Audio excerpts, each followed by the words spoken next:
Hoje, o que a gente pode pensar? Tempo de sessão, em termos de número de sessões que a gente faz durante a semana, tem tudo a ver com o investimento do sujeito no seu tratamento, né?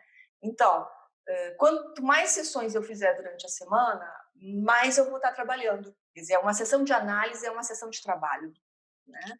Então, esse é um ponto importante que a gente tem que levar em consideração, né? Essa coisa de poder investir realmente na análise, né? Ah, bom, Freud. Freud nunca, não tem nenhum texto que você procure do Freud que seja específico em relação ao tempo de sessão, tempo de tratamento, né? Mas durante toda a obra dele, ele vai estar trabalhando esta problemática. Desde o início ele está trabalhando essa problemática. A gente tem aí uma primeira consideração a respeito do tempo, justamente quando o Freud fala do caso Emma, lá naquele texto, o Projeto para uma Psicologia Científica de 1895. Né? Quem já acompanha a gente aí nessas discussões, esse é um texto, diria assim, um esboço da psicanálise. Né? Se você toma o Projeto para uma Psicologia Científica, ali há um esboço da psicanálise já, né? Então, tem muita coisa que está colocada lá que vai sendo desenvolvida durante toda a pesquisa do Freud. Nesse texto, o Freud já traz essa questão do tempo.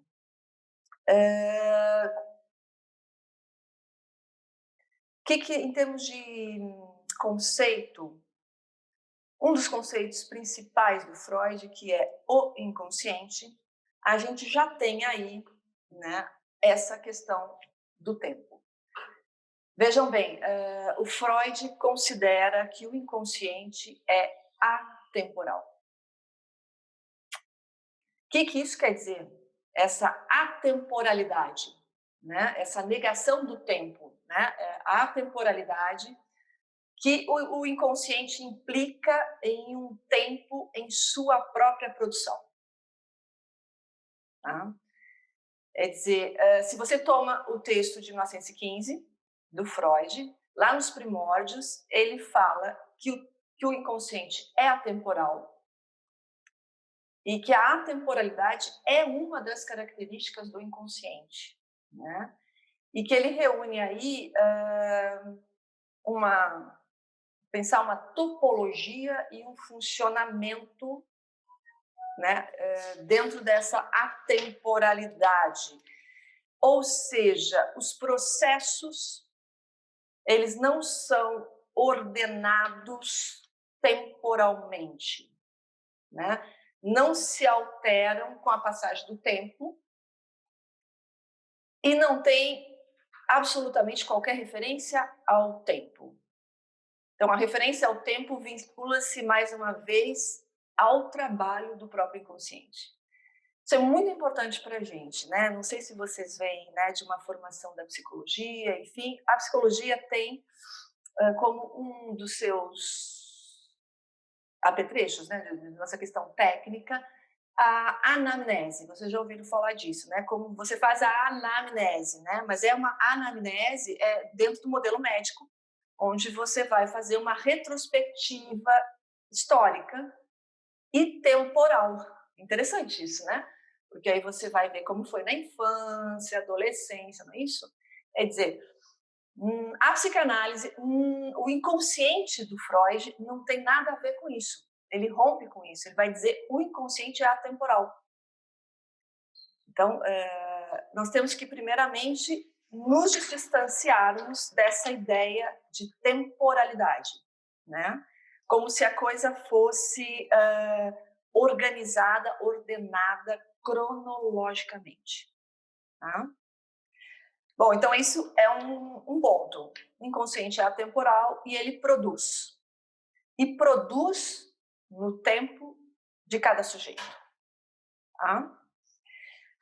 Bom, já no texto Projeto para uma Psicologia Científica, de 1995, o Freud traz um termo que se chama Nachdenklichkeit, sorry, né, não sou exímia no alemão, né? O Léo aí que tem uma familiaridade maior, mas eu daqui não tenho, né? Mas o termo é Nachträglichkeit, que traduzindo é o que se chama, entre aspas, num só depois. Então eu vou estar usando mais, né? Num só depois. Nesse texto, ele faz uma referência ao Cazuema, como eu dizia antes, em que ele aponta algo extremamente importante para o campo conceitual da psicanálise. Que ele vai dizer o seguinte: lembram que o Freud estava muito ocupado antes, né, do nascimento da psicanálise, em buscar a cena traumática originária. Lembram disso, né? A busca pela cena traumática, existe uma cena traumática. Nesse texto, ele traz um elemento que nos ajuda a pensar aí essa atemporalidade. O que acontece?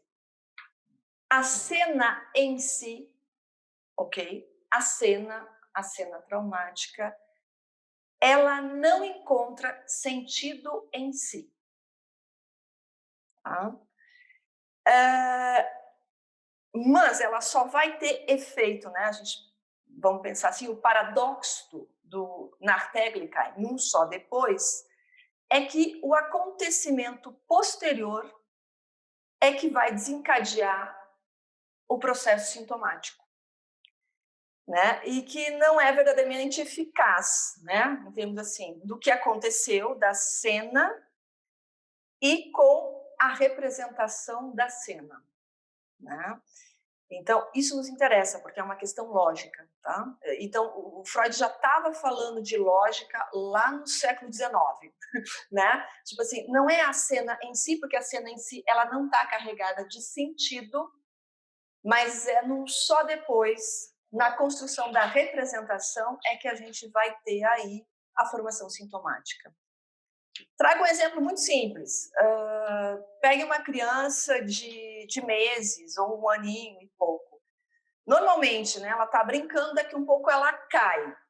Antes dela fazer qualquer coisa, ela olha para a mamãe, né? Quer dizer, quem é que tem o sentido?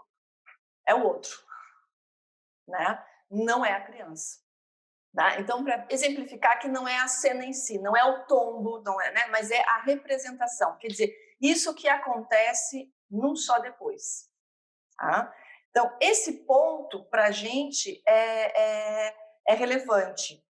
Porque isso significa que a eficácia traumática não é produto de um acontecimento do passado e de um passado distante, como se a gente tivesse que voltar lá no tempo para poder resgatar. E sim do enlace entre duas representações, né? E que do ponto de vista cronológico não teria motivo para estar em relação. Então esse é um ponto.